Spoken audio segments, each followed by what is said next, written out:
So I'm Hunter with Big Bang Radio, and today I have Justin and Matthew from EmmetT. How are you guys doing today? Doing good, man. That's awesome. So I guess the first question that I would have to ask you guys is how would you describe EmmetT as a musical entity? It's like a writing production team that we turned into an artist kind of format. We've been playing and performing, but we've also been writing and recording for a lot of years. Okay, cool. And so like, how long have you been involved? Like you said like a couple of years, but like how long have you been involved in music? Well, JM in itself has been we hit like a year mark for this particular project, but we've been involved in various projects throughout the years. Okay. So probably going on, 15 years in the music industry. 15 years? Yeah, recording, playing in different groups and stuff, so. We're brothers, but we've been playing. Yeah, we've been playing forever, so. Okay, good deal. And so your dad's Sonny Garachi, right? Geraci. I swear I googled how to pronounce that. I tried. No one ever gets it right. It's a tough pronounce name. So would you consider him like a major influence on like your music sensibilities? Yeah, I think so because, we grew up with so much music in the house and he was always touring or performing, and a lot of times he'd take us to the shows or on the road, so we were always kind of around it. So I think it definitely, even at a young age, had an impact for sure. Right. And so like other than him, like who else would you say were like musical inspirations for you two? Well, in the beginning, from the start, our dad introduced us to all the old stuff, the Beatles and the Rolling Stones, the Beach Boys, and so young we got into that, and then, as we got older, we probably, we veered off and started listening to, Sublime and Rage Against the Machine and, Smashing Pumpkins and, got strong things. But I don't practice Santeria, Yeah. I do now. That's I love Sublime. There's something about that California vibe, that summer feel to them. Yeah. Bradley had a big impact on our writing and everything. Yeah, right. How long ago was it that you moved out to California? Because aren't you guys from Ohio, if I'm not mistaken? Yeah, we're actually in Ohio right now. We're from Cleveland. Okay. So we were in California for about 8-9 years. Right. And then we went to Nashville for a year, and then went back to California for a year, and then now we're in Ohio performing. Now you're in Ohio, so just all over the place. Yeah, we've been all over. And just playing music wherever you go. Playing, writing, recording, Cool. Would you consider the name J. Emmett to be like partly a tribute to your father, or is there like any other?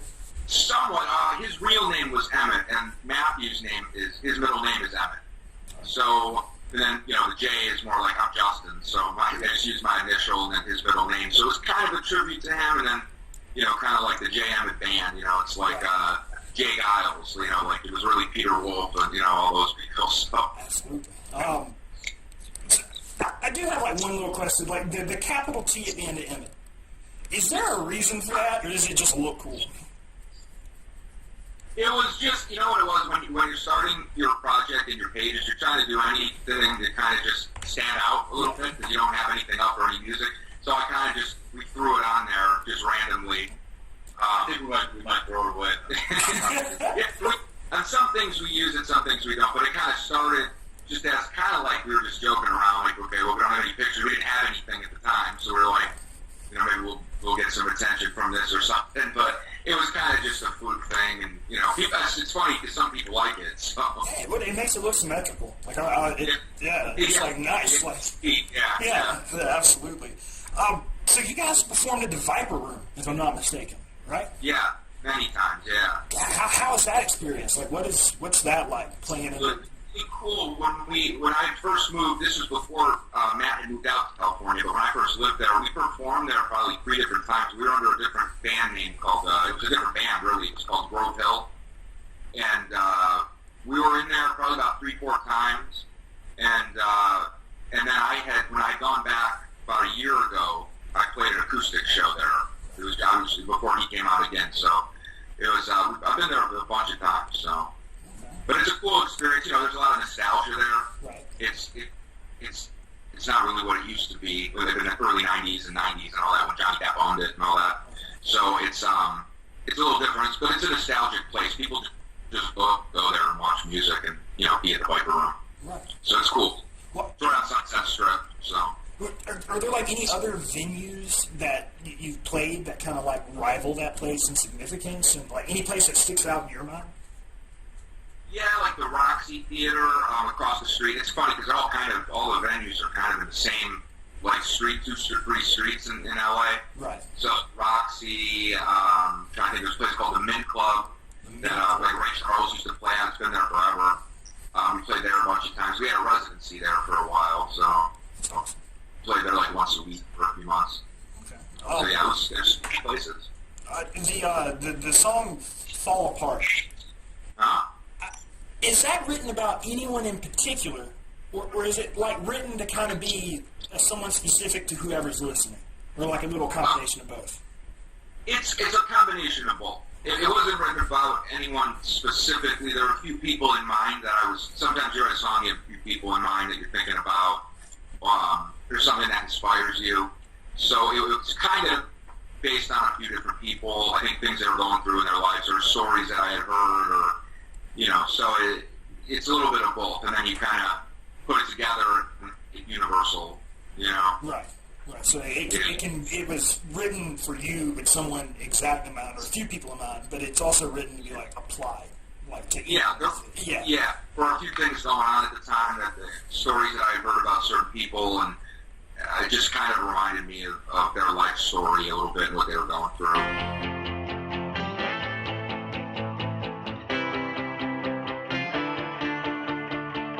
She don't mind if I hang around. She's got a lonely face, licking her wounds and her head is down. She's in a lonely place. She don't need anybody, just a place to stay. It's 2 a.m. and they're closing down. I see you on the stage, and I fall apart without you. Oh, right from the start, I found you. Oh, like a street hustling, angel fussing, lipstick on your face, and I fall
did you choose Crawl as the single to be released off of the EP? Like, was there? When we put out the EP, you make your music, you create your stuff, and you record it, and then you put it out, and you kind of see where you're at with it and what people are reacting to, and because I think as an artist, you kind of like every song equally, so you don't know exactly which one's going to resonate with people. And I think Crawl, we started getting a lot of feedback about that one just right off the break there, So we decided, okay, well then let's push this one. That's the one people are really getting into, and there's always one that people kind of identify with. Yeah. Yeah. But like, you also have to be like your first fan. Like, you have to believe what you're doing is good, right? Like, yeah. When we make a song or write a song and record it, and we're trying to do it the best we can and make sure that the quality is good enough, and then it's for the public to decide which one they like the best, or Right, absolutely. Do you have any plans of like releasing a second single from that EP? Or? We're actually going to be putting out. We're going to be doing a single. Probably within the next 2 months. Okay. So we'll have it out just as a single, and it might be attached to our second EP, but we're going to put one out just to have another one, kind of like the like a bounce off of the first EP. Okay. Cool. Yeah. Cool. And so like, obviously that single is like part of your plans, but like, what else do you have planned like in the future going forward? Are you trying to record more? Or you just... Yeah, we're always writing and recording. So we're gonna be writing, recording, same way we always have. We've been doing that for a long time. So that's kind of like that's always in the mix of things. But really performing, and trying to get on the outskirts of Cleveland and kind of just get the fan base to grow and grow. Right. And so like anything like touring, live shows, you guys do that really regularly? Yeah, we haven't toured yet, but we're playing all kinds of places around the area. We have upcoming shows. They're all on our website and everything, emmetmusic.com. Yes, sir. And Yeah. and you also have like a Facebook page? Yeah, we have a Facebook page. Just it's facebook.com/jemmett. Okay. Yeah, we're on SoundCloud, Spotify. I've seen you on Spotify. Yeah. Right. Yeah. Cool. Yeah, that's the one most people seem to go to. Absolutely. Like Spotify is like, I love Spotify. But this was really interesting to me because I visited your website, and at the very bottom there's this like cool image of these four aces. And there's like the imbalanced scale, the door, the headphones, and the hourglass. Yeah. And I was wondering if there's like a particular meaning to those symbols, if there's like a reason for it. There is. Our older sister Camille, she lives in San Francisco, and she does a lot of art design and stuff. So we had discussions about, what were themes in our lives and in our career and in our journey and everything. And like the hourglass represents time, like time's ticking. We're always saying like, we're running out of time with this. We got to finish this or we got to finish that. And the cards kind of signify the songs, which is the album. Okay. Yeah. Oh, So, yeah. No, it does. Yeah. Bet against me. So like the cards are that. Yeah. I'm assuming like the door's opportunity.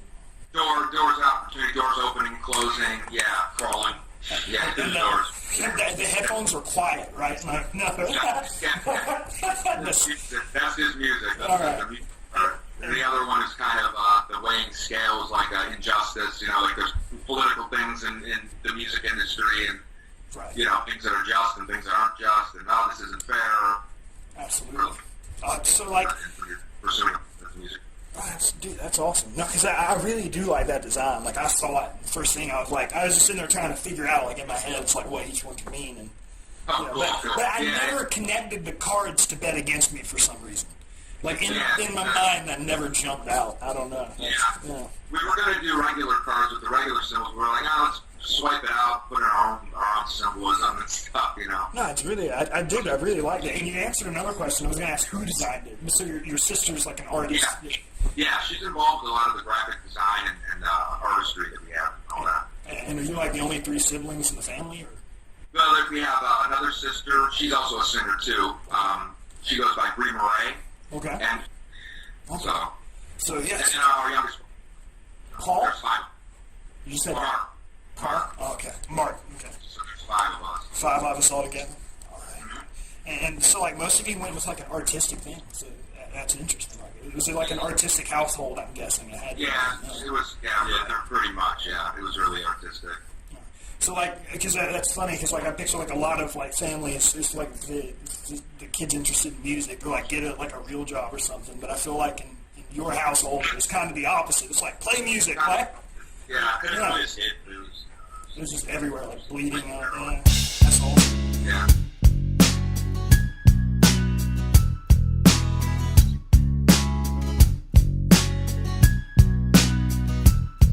Can you tell me that you ever had your back against the wall, making everybody happy in small doses? The good Lord says it's out of my hands. He said, cool down, buddy. I was raised on Sesame Street with a baseball in my hand. Whoa, built up an appetite for barflies and honeys. It's a cold world, and it's gonna get colder. I'll find a good girl and keep her head on my shoulders. So don't tell me that I'm crazy. I know what's right. I don't wanna be high. I wanna stay low to the ground. I'm saying goodbye to whatever I know will bring me down. And you can't say nothing. You can't say anything at all. And maybe in time you'll learn that we all gotta crawl. You can say that I forgot all the love in my life, and the life I was living was wrong. No, chasing the wind is where the trouble begins. Slow down, buddy.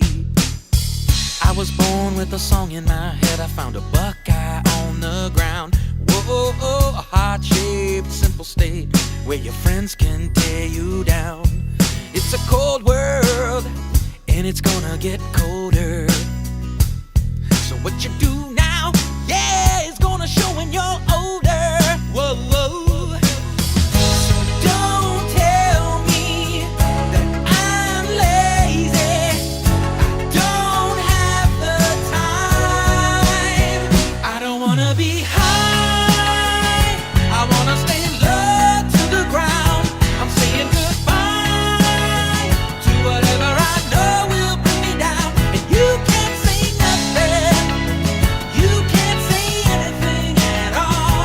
And maybe in time you'll learn that we all gotta crawl. I can make a lake catch fire from starting nothing. I can live it up and drink my fears away. I need a little luck. I gotta be starting something. I hope that I can dry your tears away. I don't wanna be high. I wanna stay low to the ground.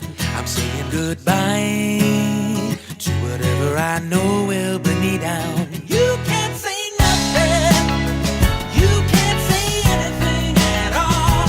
And maybe in time you'll learn that we all gotta crawl. And I go, ooh, ooh, ooh, whoa, ooh, ooh, crawl. You can't say nothing. You can't say anything at all. And maybe in time you'll learn that we all gotta crawl.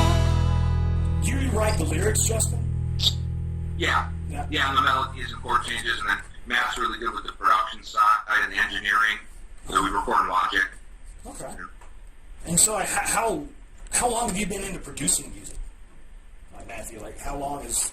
Well, I'd say about since when we went out to Los Angeles. When I went out to Los Angeles when I was 18, I think when we really got into production and arranging and doing it ourselves pretty much.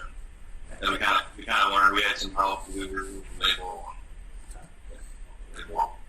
And is there, like, any producer that you, like, look up to and kind of, like No, like a pedestal? There's a lot of producers. If you're going to go all the way back, George Martin with the Beatles, but I look at, Michael Jackson, like Quincy Jones, one of my favorite producers.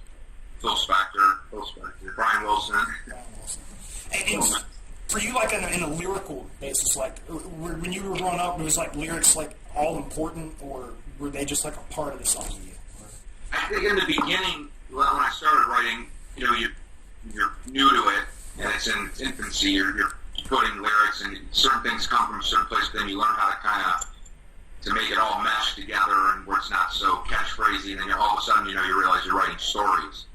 You know, and I think then I really started sticking to writing stories, kind of, you know, with a, you know, point A to Z, you know. Right.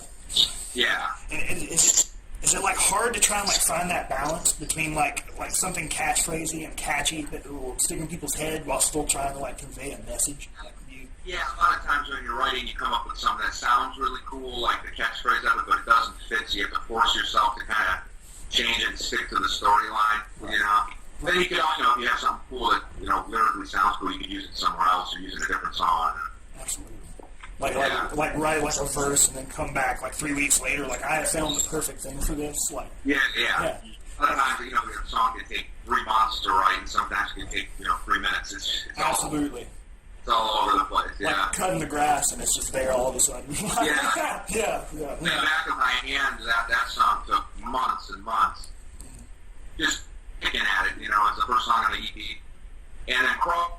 I probably wrote like 45 minutes.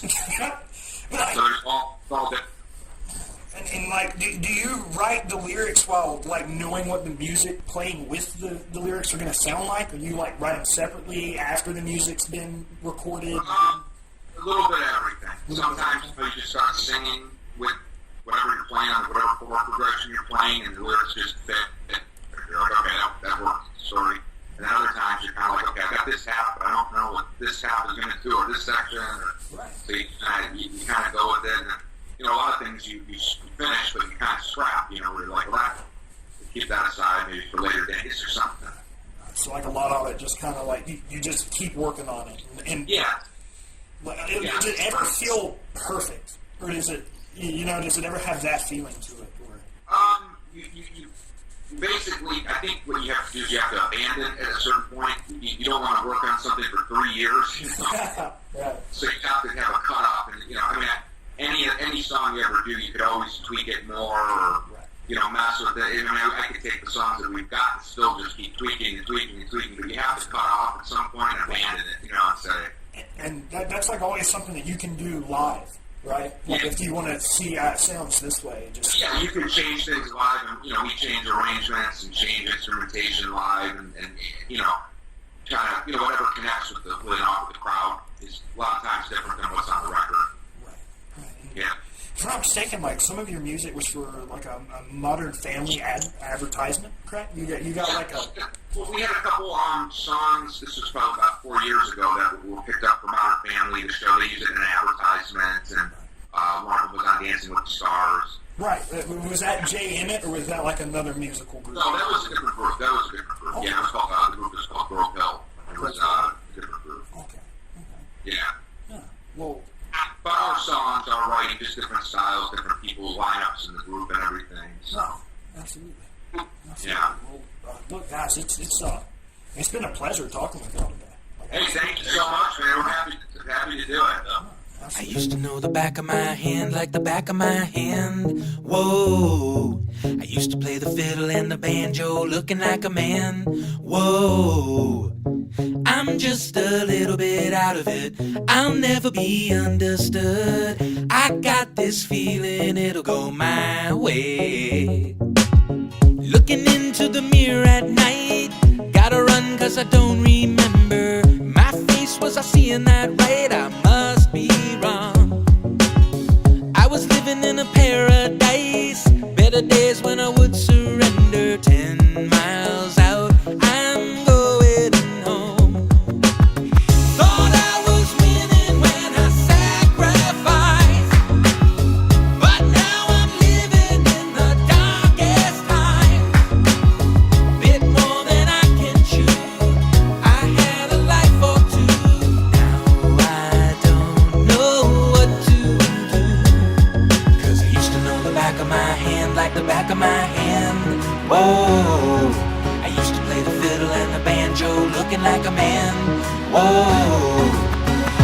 just a little bit out of it.